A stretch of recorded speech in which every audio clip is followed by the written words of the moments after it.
Shalom, shalom, bien-aimés dans le Seigneur, chers frères et sœurs, en Mashiach, notre roi, notre Seigneur, l'incomparable grand maître, je vous salue. Et nous croyons que le Seigneur, qui est toujours fidèle, ne cesse de pouvoir, ne cesse d'être avec son peuple en ce temps de la fin, bien-aimés dans le Seigneur. Et comme souvent, nous allons continuer les enseignements, bien-aimés dans le Seigneur. Notre enseignement aujourd'hui doit se trouver dans Matthieu chapitre 7, bien-aimés dans le Seigneur, là où il est dit « Tout arbre qui ne porte pas de bons fruits est coupé et jeté au feu. » Tout arbre qui ne porte pas de bons fruits est coupé et jeté au feu, bien-aimés dans le Seigneur. Bon, voilà le thème de notre enseignement aujourd'hui. Nous allons prier le Seigneur. Merci Seigneur pour ta grâce, merci pour la vie Seigneur. Merci parce que dans ce temps de la fin Seigneur, tu es avec nous, tu nous gardes, tu nous protèges Seigneur. Seigneur Dieu Tout-Puissant, toi qui es la parole de la vie Seigneur, toi qui es, tu es l'Esprit Saint en nous Seigneur, qui nous conduit Seigneur en toutes choses Papa. Veille sur nous et surtout garde ton peuple comme tu l'as toujours fait. En Mashiach Yoshua, nous t'avons ainsi prié. Amen. Alors, bien-aimés dans le Seigneur, nous allons prendre l'écriture. L'écriture, ça se trouve dans Matthieu chapitre 7, à partir du verset 16. Matthieu chapitre 7, à partir du verset 16. Vous les reconnaîtrez à leurs fruits. Qu'ait-on des raisins sur les épines ou des figues sur des chardons? Tout bon arbre porte de bons fruits, mais les mauvais arbres portent de mauvais fruits.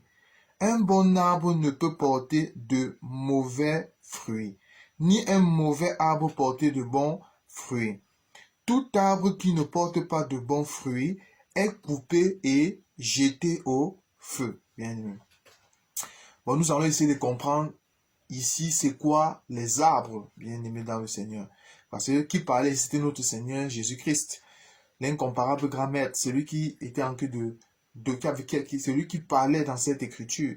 Bon, notre Seigneur Jésus-Christ a dit dans cette écriture que tout bon arbre qui ne porte pas de fruits doit être coupé et jeté au feu, bien aimé dans le Seigneur. Mais maintenant, il faut essayer de comprendre, parce que là, nous avons toujours dit que les écritures, la parole de Dieu a un langage. La parole de Dieu a un langage, bien aimé dans le Seigneur. Lorsqu'on parle des arbres ici, il faut toujours chercher dans les Écritures, il faut toujours chercher dans la parole de Dieu, c'est quoi les arbres? C'est quoi les arbres? Quand le Seigneur dit tout bon arbre porte de bons fruits, mais tout mauvais arbre ne peut porter de bons fruits. Et tout arbre qui ne porte pas de bons fruits doit être coupé et jeté au feu. Bien aimé. Bon, nous allons essayer de comprendre c'est quoi les arbres, bien aimé. Parce que nous n'allons pas essayer d'aller dans le dictionnaire pour chercher la définition de l'arbre, non. Les Écritures, la parole de Dieu se répond toujours par elle-même. Il veut toujours avoir cette capacité d'aller chercher la définition de l'arbre dans les Écritures. Nous allons prendre une écriture. Alors, nous allons prendre d'abord Psaume chapitre 1er. Psaume chapitre 1er. Nous allons essayer de voir c'est quoi les arbres que le Seigneur parlait. Alors, Psaume chapitre 1er, à partir du verset 1er. Heureux l'homme qui ne marche pas selon le conseil des méchants, qui ne s'arrête pas sur la voie des pécheurs, qui ne s'assit pas en compagnie des moqueurs, mais qui trouve son plaisir dans la loi de l'Éternel et qui la médite jour et nuit. Il est comme un arbre planté près d'un courant d'eau qui donne son fruit en sa saison et dont le feuillage ne se flétrit point, et tout ce qu'il fait lui réussit. Il n'en est pas ainsi des méchants, ils sont comme la paille que le vent dissipe. Bien aimé. Bon, vous voyez que je vais relire le verset 3. Il est comme un arbre planté près d'un courant d'eau qui donne son fruit en sa saison et dont le feuillage ne se flétrit point, tout ce qui fait lui réussit. Bon, ici nous voyons que l'arbre ici, c'est comparé à un homme. C'est comparé à une personne, bien aimé. Donc, c'est ça les arbres. Bon, l'arbre est comparé à un homme, c'est comparé à une personne. Bon, nous comprenons quand le Seigneur Jésus nous disait dans Matthieu chapitre 7 que tout bon arbre porte de bons fruits. Tout mauvais arbre porte de mauvais fruits. Mais tout arbre qui ne porte pas de fruits doit être coupé et jeté au feu. Notre Seigneur Jésus-Christ parlait des hommes, bien aimés. Il parlait des peuples. Il parlait d'un individu, bien aimé. C'est ça l'arbre. Bon, l'arbre ici qui porte un fruit, il s'agit d'un homme, d'un enfant de Dieu. Mais l'arbre qui ne porte pas de fruits, il s'agit de celui-là qui n'est pas enfant de Dieu, bien aimé. Nous allons encore prendre une autre écriture. Nous allons prendre Jérémie. Jérémie chapitre combien? Nous allons prendre Jérémie chapitre... Alors, il est où Jérémie? Jérémie chapitre 17. Jérémie 17, à partir du verset... Alors, à partir du verset 7. Jérémie 17, à partir du verset 7. Béni soit l'homme qui se confie dans l'Éternel et dont l'Éternel est l'espérance. Béni soit l'homme qui se confie dans l'Éternel et dont l'Éternel est l'espérance. Il est comme un arbre planté près des eaux et qui étend ses racines vers le courant. Il n'aperçoit point la chaleur dont elle vient et son feuillage reste vert.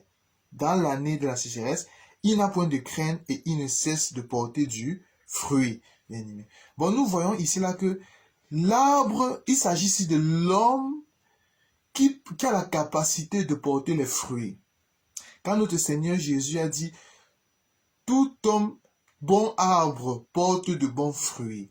Bon, l'arbre qui porte de bons fruits, il s'agit ici d'un homme, d'abord, qui se confie à l'Éternel.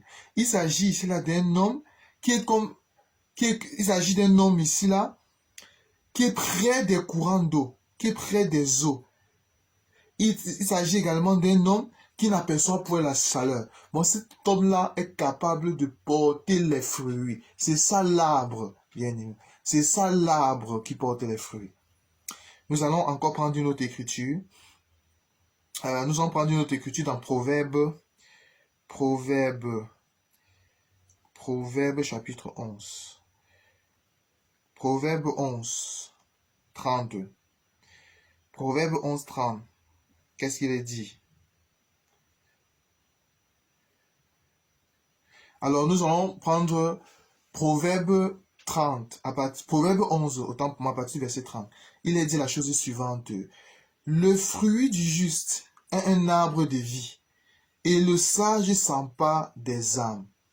Le fruit du juste est un arbre de vie, et le sage s'empare des âmes. Vous voyez ça? Bon, ici, nous voyons que on voit que les arbres, bien aimés dans le Seigneur, il s'agit des peuples, il s'agit des hommes, il s'agit des peuples. Maintenant, il ne suffit pas seulement d'être un arbre. Quand tu es un arbre, la question qu'il faut se poser maintenant, est-ce que tu es capable de porter du fruit? Voilà. Est-ce que tu es capable de porter du fruit? Parce qu'il y a deux types d'arbres.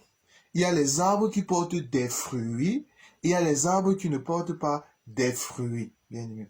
Mais comment est-ce que l'arbre peut... Quel est donc cet arbre-là qui porte du fruit? Alors, nous allons prendre Jean chapitre 15. Jean chapitre 15. Qu'est-ce qu'il est dit? À partir du verset 1er. Jean chapitre 15, à partir du verset 1er. Je suis le vrai cep, et mon Père est le vigneron. Tout sarment qui est en moi, et qui ne porte pas de fruits, il le retranche. Et tout sarment qui porte de fruits, il l'immonde afin qu'il porte encore de fruits. Bien aimé dans le Seigneur. Bon, nous voyons ici, dans d'autres versions, il est dit, je suis le vrai cep, je suis la vigne, dans d'autres versions. Je suis la vigne. et mon Père est le vigneron. Bon, nous voyons ici là que la vigne, il s'agit de notre Seigneur Jésus. Il est vrai que dans la Bible aussi, la vigne de l'Éternel, c'est la maison d'Israël. Mais dans cette écriture, nous on voit que la vigne, le cep voit la vraie vigne. Il s'agit de notre Seigneur Jésus.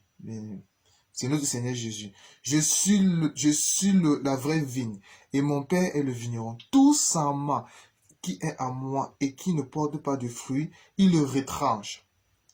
Et tout sément qui porte de fruits, il l'immonde afin qu'il porte davantage de fruits. Vous êtes déjà purs à cause de la parole que je vais annoncer. Demeurez en moi et je demeurerai en vous.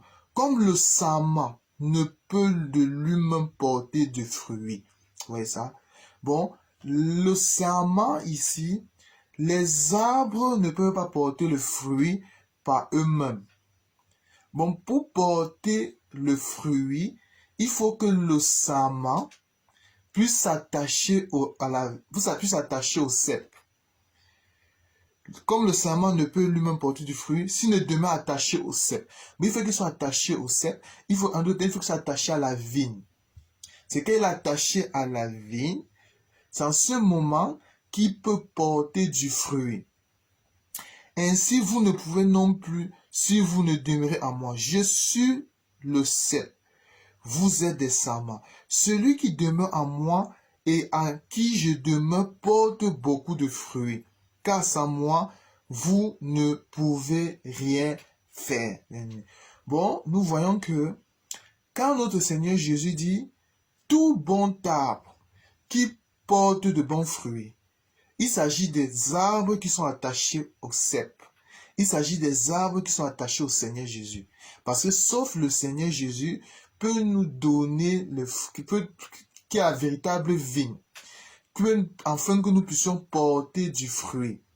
Jésus, c'est lui, quand nous sommes attachés au Seigneur, c'est lui la sève qui permet à ce que qui nous donne la vie pour que nous puissions porter du fruit. C'est ça notre Seigneur Jésus. Bon, nous sommes les samas qui sont attachés à la vigne. Nous sommes attachés au cep. Et la sève maintenant vient du sément. La sève vient du cep, autant pour moi. Ça vient de la vigne afin de distribuer sur chaque sama.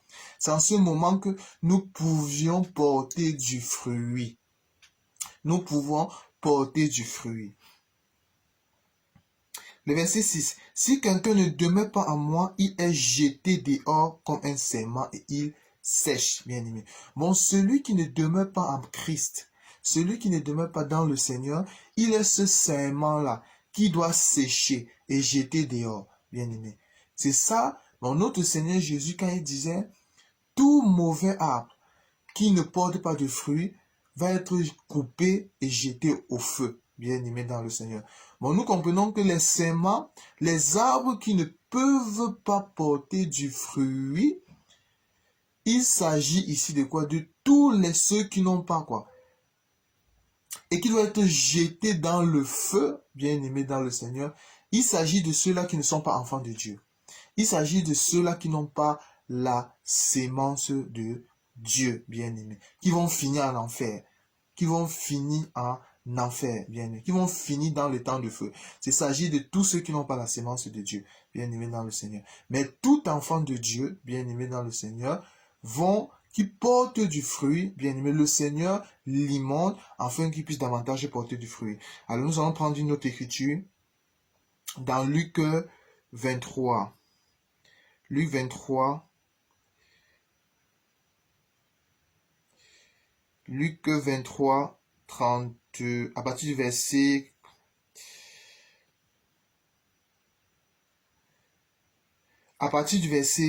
31. Luc 23, à partir du verset 31. Car si ils font ces choses au bois vert, qu'arrivera-t-il au bois sec? S'ils font ces choses au bois vert, qu'arrivera-t-il au bois sec? Bien-aimé dans le Seigneur. Bon, nous comprenons que le bois ici, il ne s'agit pas d'un bois physique. Le bois vert, bien-aimé dans le Seigneur, il s'agit de notre Seigneur Jésus. Bon, notre Seigneur Jésus-Christ, c'est lui le bois vert. Et le bois sec, c'est tous ceux qui n'ont pas de vie. C'est tous ceux qui n'ont pas Christ, bien aimé. C'est tous ceux qui n'ont pas Christ. C'est-à-dire, ils ne sont pas attachés au cep. Ils ne sont pas attachés à la vigne. Un bois sec ne peut pas porter du fruit. Un bois sec, c'est celui qui n'a pas la vie, bien aimé dans le Seigneur. Bon, avant, quand on n'avait pas encore Christ, quand on était encore païen, on était encore privé du droit de cité, on était sans Dieu, on agissait, on marchait encore dans la convoitise du monde, bien, on marchait selon la chair, on était les bois secs. Mais lorsque on a rencontré Christ, maintenant nous ne sommes plus les bois secs, nous sommes les bois verts. Parce qu'on est attaché au cep. On est attaché à la vigne, on est attaché à Christ. Et quand on est un bois vert, c'est en ce moment qu'on peut porter du fruit. En ce moment que on est cet arbre qui porte du fruit. Mais par contre, les bois secs, ce sont les bois qui ne peuvent pas porter du fruit. Ils ne peuvent pas porter du fruit. Et un bois sec doit être coupé, bien aimé dans le Seigneur, parce qu'il ne peut pas porter du fruit, bien aimé dans le Seigneur. Bon, quand le Seigneur disait que tout arbre qui ne porte pas du fruit doit être jeté dehors, jeté dehors. Les arbres ici, bien aimés dans le Seigneur, il s'agissait d'un peuple, il s'agissait des hommes. Il ne s'agissait pas des arbres physiques, non. Il s'agissait des peuples bien-aimés, des hommes bien-aimés dans le Seigneur. Bon, pour finir, je vais profiter pour exhorter bien-aimés dans le Seigneur. En ce temps de la fin, quel arbre es-tu? Es-tu un bois vert ou es-tu un bois sec, bien-aimé dans le Seigneur? Parce que en Christ Jésus, nous sommes appelés à porter du fruit. Un enfant de Dieu en Christ Jésus doit porter du fruit.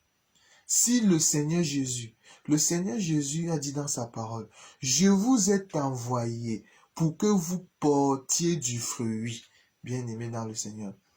On doit porter le fruit parce que on doit porter le fruit de Christ. Parce que nous sommes la lumière du monde. Nous sommes le sel de la terre, bien-aimé dans le Seigneur.